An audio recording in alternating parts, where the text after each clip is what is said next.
15,000ಕ್ಕೂ ಮಿಕ್ಕ ನದಿಗಳು ಒಟ್ಟು ನಮ್ಮ ಭಾರತ ದೇಶದ್ದು. ಇದರಲ್ಲಿ ಈಗಾಗಲೇ 4,800 ನದಿಗಳು ಏಳು ಹೆಸರಿಲ್ದಂಗೆ ಏನೂ ಮಾಡಕ್ಕಾಗಲಾರದ ಸ್ಥಿತಿಯಲ್ಲಿ 4,800 ನದಿಗಳು ಮಾಯ ಆಗಿಬಿಟ್ಟಿದ್ದಾರೆ. ಗಂಗಾ ನದಿಯ ದಡದಲ್ಲಿ ಬರ್ತಕ್ಕಂಥ ಬಕ್ಸರ್ ಎಂಬ ಪಟ್ಟಣದಲ್ಲಿ ಕೂಡ ಗಂಗೆ ಬೇಸಿಗೆಯಲ್ಲಿ ಹೋದಾಗ ಅಲ್ಲಿ ಬೋರ್ ಆಗ್ತಾರೆ ನೀರಲ್ಲಿ.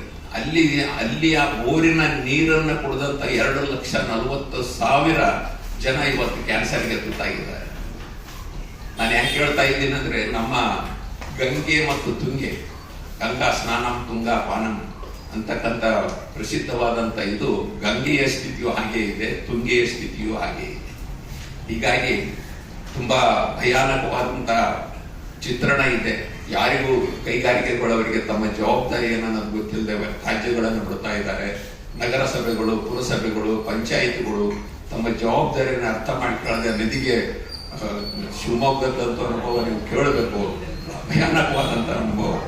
ಹೀಗಾಗಿ ಮುಂದೆ ಈ ನದಿಗಳ ದಡದಲ್ಲಿ ನಾವು ಅನೇಕ ಕಾರ್ಯಕ್ರಮಗಳನ್ನು ಮಾಡ್ತಕ್ಕಂಥದ್ದು ಮತ್ತು ಈ ಕಾರ್ಯಕ್ರಮದ ಅನುಭವದಿಂದ ಸರ್ಕಾರವನ್ನು ಕೂಡ ಎಚ್ಚೆತ್ತು ಕೆಲವು ನಿರ್ಧಾರಗಳನ್ನು ತಗೊಂಡಿದೆ ಅನ್ನೋದು ಗೊತ್ತಾಯಿತು ನನಗೆ. ಇದಾದ ನಂತರ ನಾವು ಇಲ್ಲಿಯ ಮುಖ್ಯಮಂತ್ರಿಗಳು ಮತ್ತೆಲ್ಲ ಸಂಬಂಧಪಟ್ಟ ಸಚಿವರಿಗೂ ಕೂಡ ಈ ವರದಿಯನ್ನ ಕೊಡೋರಿದ್ದೀವಿ ನಾವು. ಅದಕ್ಕೋಸ್ಕರ ಈ ಅಭಿಯಾನವನ್ನ ಕೇವಲ ಸಮಾಜ ಮಾಡಿದರೆ ಸಾಲದು, ನಿಮ್ಮ ಪತ್ರಿಕಾ ಮಾಧ್ಯಮದವರು ಕೂಡ ಇದನ್ನು ಹೆಚ್ಚು ಪ್ರಚಾರ ಮಾಡೋದ್ರಿಂದ ಇದನ್ನು ಸಮಾಜಕ್ಕೆ ನೀವು ಕೊಡಬಹುದಾದ ಕೊಡುಗೆ ಅಂತ ನಾವು ಭಾವಿಸಿ, ಅದಕ್ಕಾಗಿ ಇವತ್ತು ಪತ್ರಿಕಾಗೋಷ್ಠಿಯಲ್ಲಿ ವರದಿಯ ಬಿಡುಗಡೆಯನ್ನ ಮಾಡಿ ನಮಗೆ 4 ಮಾತುಗಳನ್ನ ಆಡೋದಕ್ಕೆ ಕೊಟ್ಟಿದ್ದೀರಿ. ಹಾಗೆಯೇ ಇದಕ್ಕೆ ಸಂಬಂಧಪಟ್ಟ ಹಾಗೆ ವಿವರಗಳನ್ನ, ಟೆಕ್ನಿಕಲ್ ವಿವರಗಳ ಇರಬಹುದು ಮತ್ತು ಪಾದಯಾತ್ರೆಯ ಅನುಭವಗಳನ್ನ ನಮ್ಮ ಶ್ರೀಪತಿಗಳು ಮುಖ್ಯವಾಗಿ ವಿಜ್ಞಾನಿಗಳಾಗಿರೋದ್ರಿಂದ ವೈಜ್ಞಾನಿಕ ದೃಷ್ಟಿಕೋನದಿಂದ ಇವತ್ತು ತುಂಗಭದ್ರಾ ನದಿಯ ಸ್ಥಿತಿಗತಿಯನ್ನ ತಮ್ಮ ಮುಂದೆ ಹೇಳ್ತಾರೆ.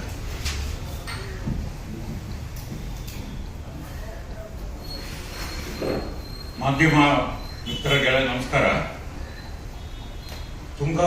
ತುಂಗಭದ್ರಾ ನದಿ ಕರ್ನಾಟಕದ ಒಂದು ಅತ್ಯಂತ ಪ್ರಮುಖವಾದಂತ ನದಿ.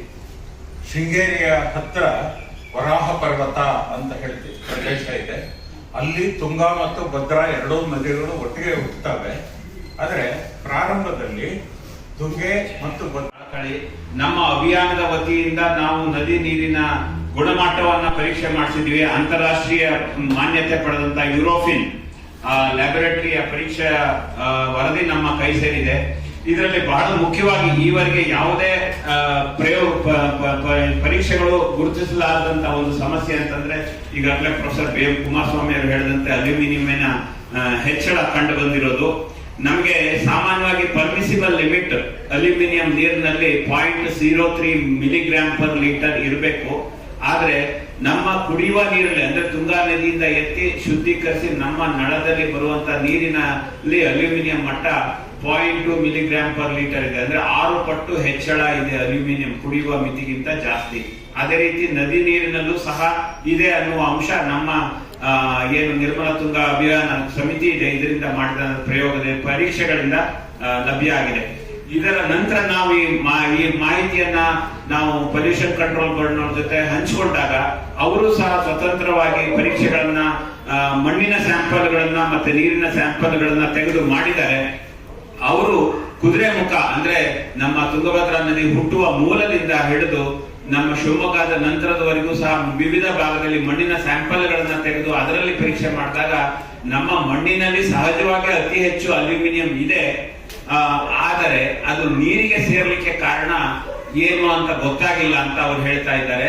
ನಮ್ಮ ಈ ರಾಸಾಯನಿಕ ವಿಭಾಗದಲ್ಲಿ ಕೆಲಸ ಮಾಡುವಂತ ಪ್ರೊಫೆಸರ್ಗಳನ್ನು ಸಂಪರ್ಕಿಸಿದಾಗ ನಾವು ಬಳಸುವಂತ ಹಲವಾರು ಕೃಷಿಗೆ ಬಳಸುವಂತ ಕೀಟನಾಶಕಗಳ ಕಾರಣದಿಂದ ಈ ಮಣ್ಣಿನಲ್ಲಿರುವ ಅಲ್ಯೂಮಿನಿಯಂ ಕರಗಿ ನೀರಿಗೆ ಸೇರಿರಬಹುದು ಅಂತ ಒಂದು ಊಹೆಗಳನ್ನ ಅವರ ತಜ್ಞತೆ ಆಧಾರದ ಮೇಲೆ ಹೇಳಿದ್ದಾರೆ. ಇದರ ಬಗ್ಗೆ ಹೆಚ್ಚಿನ ಒಂದು ಪರೀಕ್ಷೆಗಳು ಆಗಬೇಕು ಅನ್ನೋದು ನಾವು ಇದರ ಮೂಲಕ ಆಗ್ರಹವನ್ನ ಮಾಡ್ತಾ ಇದ್ದೀವಿ. ಅದೇ ರೀತಿ ಪೊಲ್ಯೂಷನ್ ಕಂಟ್ರೋಲ್ ಬೋರ್ಡ್ನವರೇ ಸಹ ಕೊಟ್ಟಿರುವಂತಹ ವರದಿಗಳು ನಮ್ಮ ನದಿಯ ನೀರಿನ ಮಟ್ಟ ಯಾವ ರೀತಿ ಇದೆ ಅನ್ನೋದನ್ನ ಹೇಳುತ್ತೆ. ಉದಾಹರಣೆಯಾಗಿ ನಾನು ಒಂದೇ ಒಂದು ಹೇಳ್ತಾ ಇದ್ದೀನಿ. ಇದು ತುಂಗಭದ್ರಾ ನದಿ ಉಳೇನೂರು ಕೊಪ್ಪಳ ಅಂದ್ರೆ ಇದು ಬ್ಯಾಕ್ ವಾಟರ್, ತುಂಗಭದ್ರಾ ಜಲಾಶಯದ ಬ್ಯಾಕ್ ವಾಟರ್ ನಲ್ಲಿ ನೀರಿನಲ್ಲಿರುವಂತಹ total coliform content 6,900 MPN/100 ml ಇದೆ ಅನ್ನೋದನ್ನ ಈ ಪೊಲ್ಯೂಷನ್ ಕಂಟ್ರೋಲ್ ಬೋರ್ಡ್ನವ್ರು ಹೇಳ್ತಾರೆ. ನಿಮ್ಗೆ ಇದು ಗೊತ್ತಾಗ್ಬೇಕು ಇದರ ಗಂಭೀರತೆ. 6,900 MPN/100 ml ಅಂದ್ರೆ ನಮ್ಮ ನೀರಿನ ಗುಣಮಟ್ಟವನ್ನ 5 ವಿಭಾಗಗಳನ್ನಾಗಿ ಮಾಡ್ತಾರೆ, ABCDE ಅಂತ. ಎ ಅಂದ್ರೆ ಸ್ವಲ್ಪ ಮಟ್ಟಿಗೆ ಡಿಸ್ಇನ್ಫೆಕ್ಟೆಂಟ್ ಮಾಡಿ ನದಿ ಇರ್ತಕ್ಕಂಥ ಒಂದು ಇದು ಬಂದಿದೆ. ಹಾಗಾಗಿ ನಾವು ಈ ರಾಷ್ಟ್ರೀಯ ಸ್ವಾಭಿಮಾನ ಆಂದೋಲನದ ಸಹಾಯದೊಂದಿಗೆ ಶಿವಮೊಗ್ಗ ಪರ್ಯಾವರಣ ಟ್ರಸ್ಟ್ ಮತ್ತು ನಮ್ಮ ಇತರ ಎಲ್ಲ ಸಂಸ್ಥೆಗಳು ಸೇರಿಕೊಂಡು ನಾವು ನಿರ್ಮಲ ತುಂಗಭದ್ರಾ ಅಭಿಯಾನ ಪಾದಯಾತ್ರೆ ಅಂತ ಅನ್ನೋದನ್ನ ಮಾಡಿದ್ವಿ. ಇದನ್ನ 2 ಹಂತದಲ್ಲಿ ಮಾಡಿದ್ವಿ.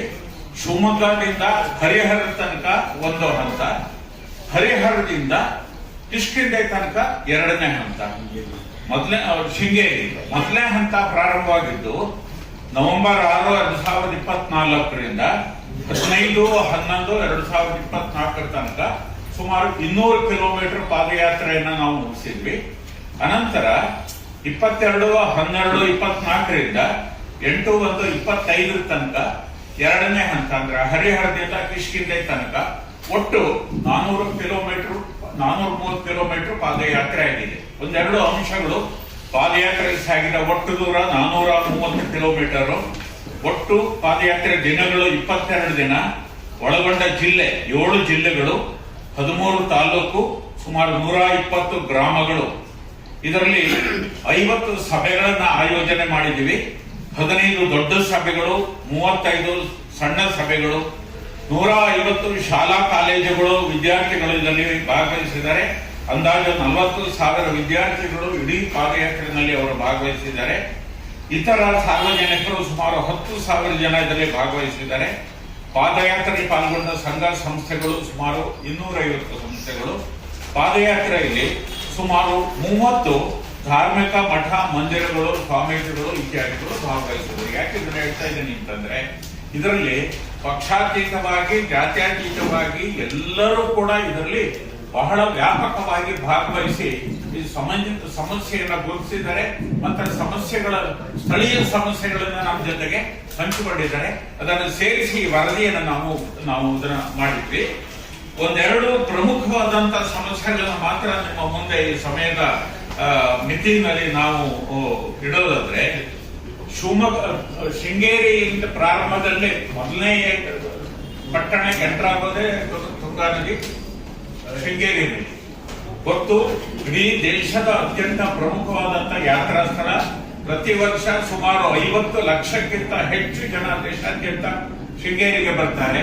ಅದರ ಶೃಂಗೇರಿನಲ್ಲಿ ಯಾವುದೇ ಒಳಚರಂಡಿ ವ್ಯವಸ್ಥೆಯೂ ಇಲ್ಲ, ಸಿವೇಜ್ ಟ್ರೀಟ್ಮೆಂಟ್ ಪ್ಲಾಂಟು ಇಲ್ಲ. 15,000ಕ್ಕೂ ಮಿಕ್ಕ ನದಿಗಳು ಒಟ್ಟು ನಮ್ಮ ಭಾರತ ದೇಶದ್ದು. ಇದರಲ್ಲಿ ಈಗಾಗಲೇ 4,800 ನದಿಗಳು 7 ಹೆಸರಿಲ್ದಂಗೆ ಏನೂ ಮಾಡಕ್ಕಾಗಲಾರದ ಸ್ಥಿತಿಯಲ್ಲಿ 4,800 ನದಿಗಳು ಮಾಯ ಆಗಿಬಿಟ್ಟಿದ್ದಾರೆ. ಗಂಗಾ ನದಿಯ ದಡದಲ್ಲಿ ಬರ್ತಕ್ಕಂಥ ಬಕ್ಸರ್ ಪಟ್ಟಣದಲ್ಲಿ ಕೂಡ ಗಂಗೆ ಬೇಸಿಗೆಯಲ್ಲಿ ಹೋದಾಗ ಅಲ್ಲಿ ಬೋರ್ ಆಗ್ತಾರೆ ನೀರಲ್ಲಿ. ಅಲ್ಲಿ ಆ ಬೋರಿನ ನೀರನ್ನು ಕುಡಿದಂತ 2,40,000 ಜನ ಇವತ್ತು ಕ್ಯಾನ್ಸರ್ಗೆ ತುತ್ತಾಗಿದ್ದಾರೆ. ನಾನು ಯಾಕೆ ಹೇಳ್ತಾ ಇದ್ದೀನಿ ಅಂದ್ರೆ, ನಮ್ಮ ಗಂಗೆ ಮತ್ತು ತುಂಗೆ, ಗಂಗಾ ಸ್ನಾನಂ ತುಂಗಾ ಪಾನಂ ಅಂತಕ್ಕಂಥ ಪ್ರಸಿದ್ಧವಾದಂತ ಇದು ಗಂಗೆಯ ಸ್ಥಿತಿಯು ಹಾಗೆ ಇದೆ, ತುಂಗೆಯ ಸ್ಥಿತಿಯು ಹಾಗೆ ಇದೆ. ಹೀಗಾಗಿ ತುಂಬಾ ಭಯಾನಕವಾದಂತ ಚಿತ್ರಣ ಇದೆ. ಯಾರಿಗೂ ಕೈಗಾರಿಕೆಗಳವರಿಗೆ ತಮ್ಮ ಜವಾಬ್ದಾರಿ ಏನನ್ನೋದು ಗೊತ್ತಿಲ್ಲದೆ ರಾಜ್ಯಗಳನ್ನು ಬಿಡ್ತಾ ಇದ್ದಾರೆ. ನಗರಸಭೆಗಳು, ಪುರಸಭೆಗಳು, ಪಂಚಾಯಿತಿಗಳು ತಮ್ಮ ಜವಾಬ್ದಾರಿಯನ್ನು ಅರ್ಥ ಮಾಡಿಕೊಳ್ಳದೆ ನದಿಗೆ, ಶಿವಮೊಗ್ಗದಂತ ಅನುಭವ ನೀವು ಕೇಳಬೇಕು, ಭಯಾನಕವಾದಂತ ಅನುಭವ. ಹೀಗಾಗಿ ಮುಂದೆ ಈ ನದಿಗಳ ದಡದಲ್ಲಿ ನಾವು ಅನೇಕ ಕಾರ್ಯಕ್ರಮಗಳನ್ನು ಮಾಡ್ತಕ್ಕಂಥದ್ದು ಮತ್ತು ಈ ಕಾರ್ಯಕ್ರಮದ ಅನುಭವದಿಂದ ಸರ್ಕಾರವನ್ನು ಕೂಡ ಎಚ್ಚೆತ್ತು ಕೆಲವು ನಿರ್ಧಾರಗಳನ್ನು ತಗೊಂಡಿದೆ ಅನ್ನೋದು ಗೊತ್ತಾಯಿತು ನನಗೆ. ಇದಾದ ನಂತರ ನಾವು ಇಲ್ಲಿಯ ಮುಖ್ಯಮಂತ್ರಿಗಳು ಮತ್ತೆಲ್ಲ ಸಂಬಂಧಪಟ್ಟ ಸಚಿವರಿಗೂ ಕೂಡ ಈ ವರದಿಯನ್ನ ಕೊಡೋರಿದ್ದೀವಿ ನಾವು. ಅದಕ್ಕೋಸ್ಕರ ಈ ಅಭಿಯಾನವನ್ನ ಕೇವಲ ಸಮಾಜ ಮಾಡಿದರೆ ಸಾಲದು, ನಿಮ್ಮ ಪತ್ರಿಕಾ ಮಾಧ್ಯಮದವರು ಕೂಡ ಇದನ್ನು ಹೆಚ್ಚು ಪ್ರಚಾರ ಮಾಡೋದ್ರಿಂದ ಇದನ್ನು ಸಮಾಜಕ್ಕೆ ನೀವು ಕೊಡಬಹುದಾದ ಕೊಡುಗೆ ಅಂತ ನಾವು ಭಾವಿಸಿ, ಅದಕ್ಕಾಗಿ ಇವತ್ತು ಪತ್ರಿಕಾಗೋಷ್ಠಿಯಲ್ಲಿ ವರದಿಯ ಬಿಡುಗಡೆಯನ್ನ ಮಾಡಿ ಈ ನಮಗೆ 4 ಮಾತುಗಳನ್ನ ಆಡೋದಕ್ಕೆ ಕೊಟ್ಟಿದ್ದೀರಿ. ಹಾಗೆಯೇ ಇದಕ್ಕೆ ಸಂಬಂಧಪಟ್ಟ ಹಾಗೆ ವಿವರಗಳನ್ನ, ಟೆಕ್ನಿಕಲ್ ವಿವರಗಳ ಇರಬಹುದು ಮತ್ತು ಪಾದಯಾತ್ರೆಯ ಅನುಭವಗಳನ್ನ ನಮ್ಮ ಶ್ರೀಪತಿಗಳು ಮುಖ್ಯವಾಗಿ ವಿಜ್ಞಾನಿಗಳಾಗಿರೋದ್ರಿಂದ ವೈಜ್ಞಾನಿಕ ದೃಷ್ಟಿಕೋನದಿಂದ ಇವತ್ತು ತುಂಗಭದ್ರಾ ನದಿಯ ಸ್ಥಿತಿಗತಿಯನ್ನ ತಮ್ಮ ಮುಂದೆ ಹೇಳ್ತಾರೆ.